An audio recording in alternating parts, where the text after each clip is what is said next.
Universitas Andalusia bersama dari Jakarta. Suatu kehormatan buat kami bisa hadir di depan Bapak sekalian memberikan sharing session ya. Jadi dari pembicara pertama beliau sebagai Chairman Holding Jarum Indonesia, luar biasa beliau memberikan sharing bagaimana selama lebih dari 40 tahun ya dia menjadi penjaga keuangan ya, dari Jarum, sehingga Jarum adalah satu perusahaan yang yang terkemuka di Indonesia. Saya baru dapat informasi dari beliau tahun 1975 dan saat ini menjadi perusahaan yang ada di Indonesia dan menjadi contoh dan inspirasi bagi kita semua. Jadi pada kesempatan yang berbahagia ini saya memberikan materi terkait dengan corporate culture excellence. Jadi bagaimana pengalaman kami di PT Sungai Pangan membangun budaya perusahaan yang excellent untuk menuju jalan corporate sustainable. Jadi bagaimana kita membangun budaya perusahaan yang excellent menuju korporasi yang berkelanjutan atau berkesinambungan. Di materi pada pagi hari ini mengenai sustainable ya Bu Anas di pacuan dari sisi cost management. Saya akan menyoroti dari sisi budaya korporasi atau korporasi, bagaimana membangun budaya yang excellence. Bapak Ibu sekalian mungkin tahu dan kenal dua lambang huruf ini ya, apalagi ibu-ibu ya. LV, mungkin dibacanya apa? Louis Vuitton ya. Bapak Ibu tahu tahun ini usia berapa LV itu? Coba tulis ya. Ternyata ini baru tahu ya bahwa brand ikonik terkenal di dunia, terutama untuk kaum hawa ya, jadi heran karena menjadi brand premium. Ya, saat ini usianya sudah lebih dari 170 tahun, 171 tahun namanya. Didirikan oleh Pak Louis Vuitton di kota Paris, Perancis. Bagaimana beliau dulu sebagai tukang bikin koper ya dan untuk traveling, dengan berjalannya waktu sekarang generasi ketiga dan keempat bisa bertransformasi, beradaptasi, bisa menjadi saat ini menjadi produk fashion yang terkemuka di dunia. Contoh yang kedua, ini bapak sekalian ya, Guinness Beer ya, atau bir hitam. Lalu sekalian tahu? Nah, ini lebih fenomenal lagi. Ternyata usianya lebih dari 260 tahun. Luar biasa. 2 dekade melewati 2 perang dunia pertama kedua, melewati era industri ya, revolusi industri Prancis. Jadi perusahaan Guinness didirikan oleh Sir Arthur Guinness di kota Dublin di Irlandia dan bisa bertahan sampai 2 abad, 2 century. Dari 2 perusahaan skala global internasional ini kita bisa belajar bagaimana mereka bisa sustain. Kenapa? Kedua perusahaan global dunia ini bisa beradaptasi dan bisa bertransformasi, bisa melewati zaman. Mungkin dari 2 contoh perusahaan yang bisa sustain sampai 2 abad, kita juga bisa belajar 2 perusahaan yang tidak bisa bertahan sampai 2 dekade. Mungkin Bapak Ibu sekalian tahu, ini contoh sukses, kita bisa memberikan juga contoh yang tidak sukses atau contoh gagal. Bapak Ibu ada yang tahu? Ini juga korporasi ataupun brand atau satu produk skala internasional juga. Coca-Cola. Mungkin Bapak Ibu sekalian masih ingat di era tahun 2000 dengan produk BlackBerry. Ingat? Dulu zaman awal 2000-an kita ingat suara yang khas apa? Pink. Terus kita tukar-tukar pin, betul? Pinnya berapa? Dan itu di era kita mungkin ya, kalau itu era Gen Z mungkin nggak mengalami ya, tapi era kita Pak Rektor ya, era baby boomers kan pernah mengalami bagaimana euforia ataupun era kejayaan kemasan BlackBerry yang kalau kita itu tidak lebih dari 2 dekade, sekarang sudah tinggal nama. Itu adalah merek yang luar biasa, hilang begitu saja. Terus kalau yang kedua, betul, Nokia.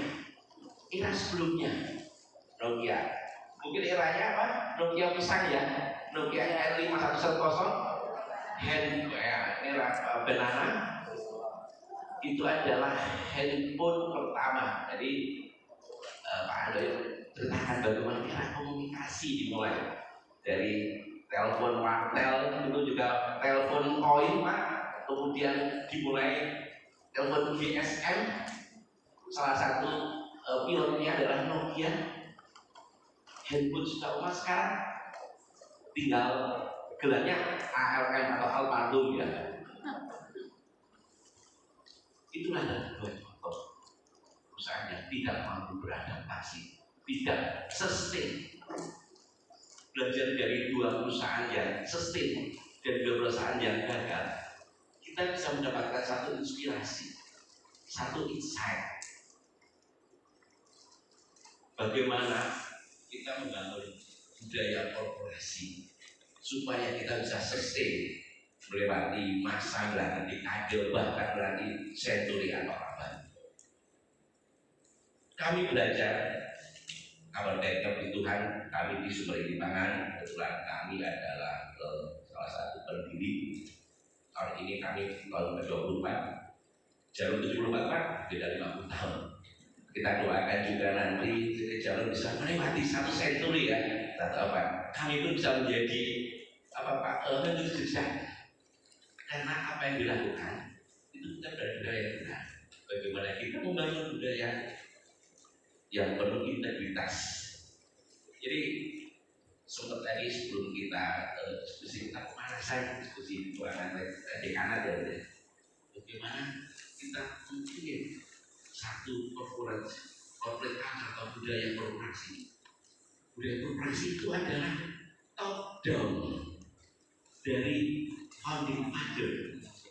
Saat ini Jarum punya satu perusahaan yang terkemuka dari integritas, pasti para foundernya atau saudara, itu bisa clear bagaimana budaya perusahaan atau budaya korporasi yang luar biasa.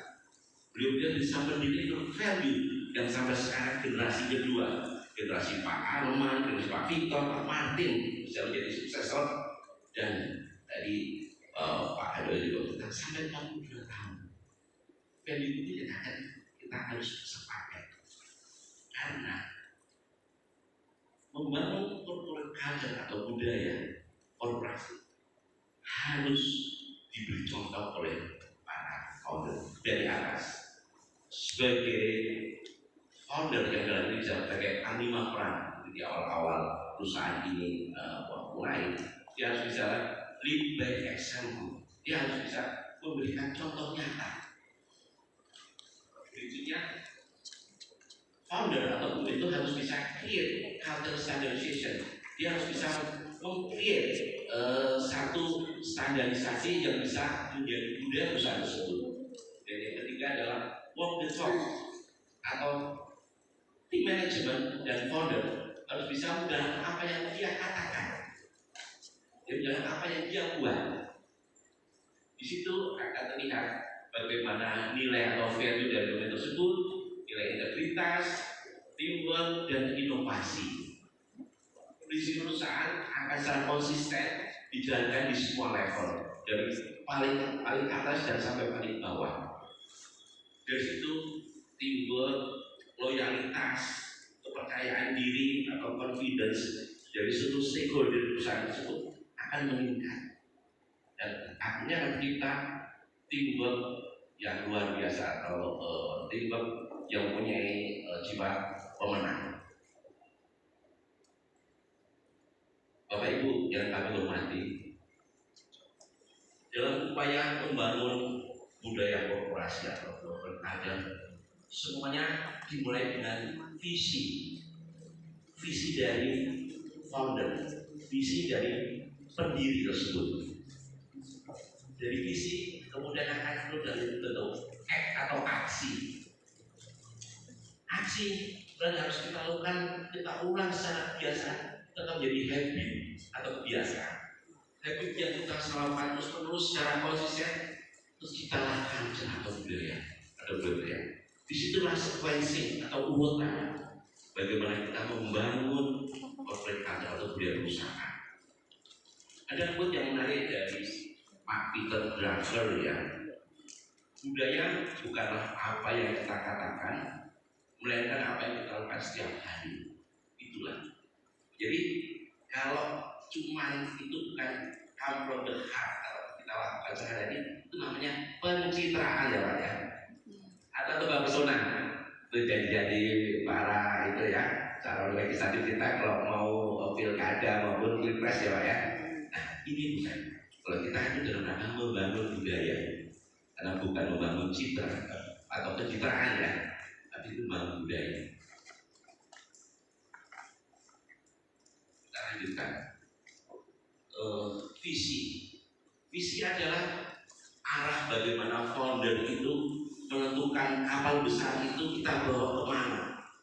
Itu adalah mimpi besar yang kita wujudkan dalam bentuk arah bagaimana satu perusahaan kita bawa untuk mencapai batas-batas senturi atau abad. Jadi mungkin sebagai contoh visi yang kami set up di PT Sumber Pangan adalah karena kami adalah perusahaan makanan atau food manufacturing ingredient.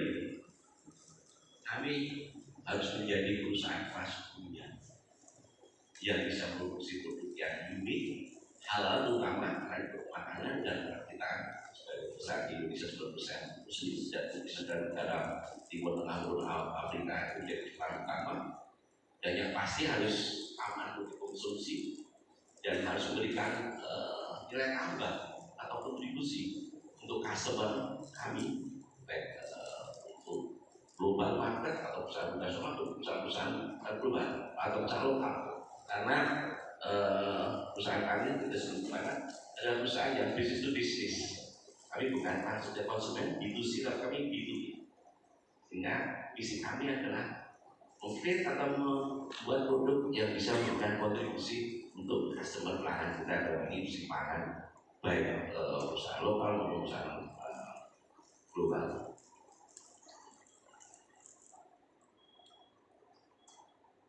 Kita bicara visi, kemudian kita tuangkan dalam bentuk aksi. Tadi Pak Ando juga menceritakan share bagaimana jalur punya value. Masing-masing perusahaan punya value. Value itu yang sudah deliver ke stakeholder kami.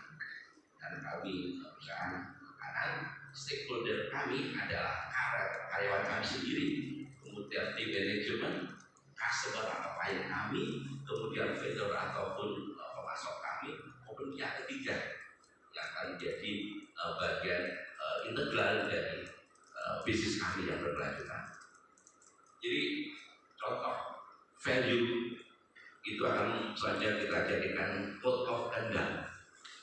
Value yang kami miliki adalah kami patuh dan tunduk pada peraturan dan perundang-undangan yang berlaku di NKRI ataupun negara di mana produk kami itu akan diekspor. Kedua, kami menjalankan bisnis dengan penuh integritas, anti bribery dan persaingan yang jujur. Selanjutnya, yang ketiga, kami akan selalu menjaga catatan yang jujur dan akurat. Selanjutnya, yang keempat, penghormatan pada hak asasi manusia. Poin yang kelima, kita akan jamin keselamatan dan kerja serta lingkungan. Ini adalah value yang harus kita create dan kita deliver ke stakeholder. Value ini kita tuangkan dalam bentuk code of conduct yang kita informasikan, yang kita deliver kita buat satu pokoknya kita kirimkan ke seluruh stakeholder dan kita buat dalam bentuk satu fakta integritas yang kita berikan ke seluruh karyawan kita.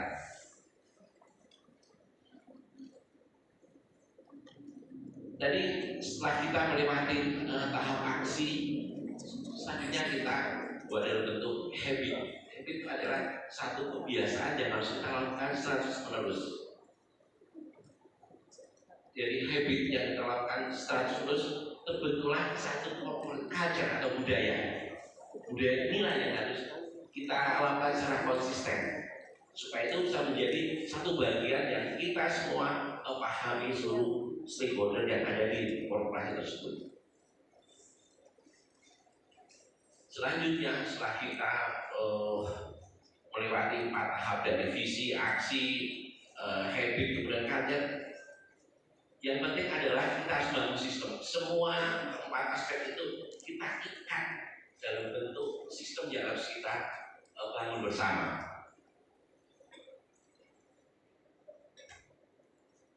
Di sini karena kami adalah perusahaan makanan, sistem yang harus kita adopt itu yang berkaitan dengan food safety management system. Hal yang utama yang harus kita punya satu perusahaan makanan adalah dia harus punya sistem keamanan pangan yang bersertifikasi. Food safety certification 2000 adalah satu sistem yang diakui internasional.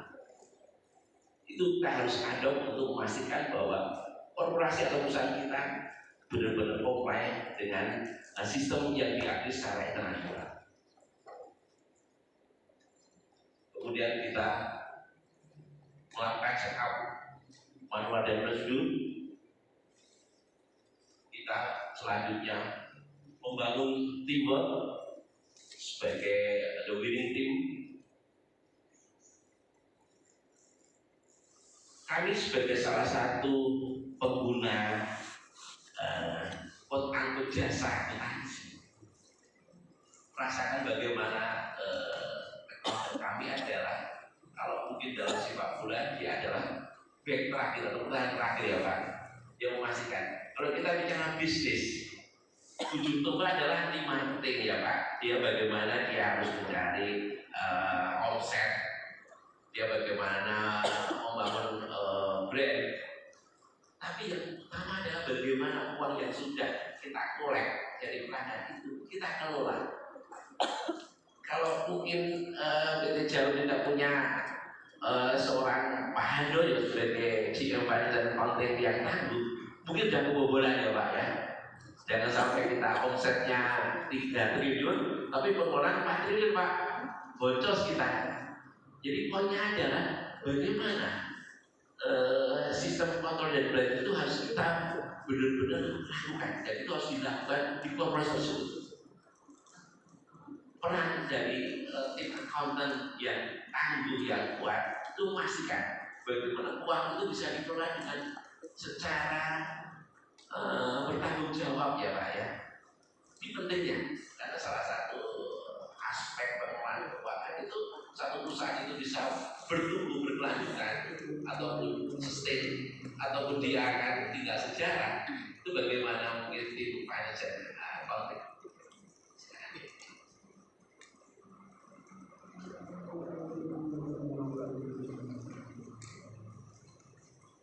Oke, kami lanjutkan. Bagaimana mungkin tim di financial accounting itu bisa merancang peran, mengkontrol, memanage bagaimana itu kekayaan visual dari perusahaan itu semua dengan penuh kehati-hatian dan bertanggung jawab untuk memastikan bisnis itu akan sustain, bertumbuh dan berkelanjutan ya. Ini salah satu yang mungkin tidak dilakukan di satu perusahaan, ada tim internal audit, kemudian selanjutnya pasti akan ada external audit. Itu hal yang sudah lazim dilakukan ya. Selanjutnya kita menggunakan pihak ketiga untuk melakukan external financial audit. Ini salah satu contoh bagaimana kami juga melakukan praktek pengelolaan keuangan yang hati-hati, bertanggung jawab dan sesuai dengan standar akuntansi Indonesia.